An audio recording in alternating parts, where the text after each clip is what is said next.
انتوني بلینکن وایي امریکا په افغانستان کې د ترهګرۍ پر وړاندې مبارزې ته ژمنه ده.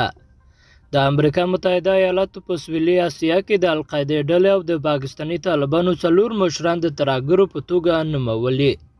د امریکا د بهرنیو چارو وزارت لخوا پرون په خپاره شوې خبرپاڼه کې د دې کسانو نومونه په سویلي اسیا کې د القاعده مشر اسامه محمود، د هغه مرستیال عتیق یحیی، د القاعده شبکې د استخدام مسؤل محمد معروف او د پاکستاني طالبانو مشر قري امجد ښودل شوي دي.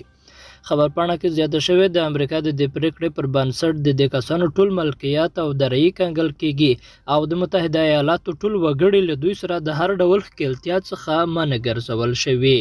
خو د امریکا د بهرنیو چارو وزارت په خبرپاڼه کې په افغانستان کې د دې ترهګرو شتون ته اشاره شوې او زیاتوي متحده ایالات ژمن دي چې په افغانستان کې د هغو تروریستي ډلو لخوا چې د هند په لویه وچه کې د القاعدې او تحریک طالبان پاکستان د یوې برخې په توګه فعالیت کوي، د ګواښ سره د مقابلې لپاره د ترهګرۍ ضد وسیلو څخه کار واخلي.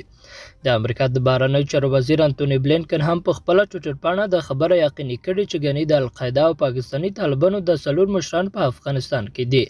هغه لیکلي متحده ایالات په افغانستان کې د ترهګرو ډلو لخوا له رامنځته شوي ګواښ سره مبارزې ته ژمن دي څو د یقیني کړي چې ترهګر له افغانستان څخه د نړیوال تروریزم د یوې خوندي ځای په توګه کار وانخلي. خو طالبان بیا د خبره نه مني چې ګنې افغانستان د ترهګرو لپاره خوندي ځای وي. د طالبانو ویان ذبیح الله مجاهد نن ازادي راډیو ته ویل په افغانستان کې نه موږ چاته داسې اجازه ورکوو او نه داسې څوک شته.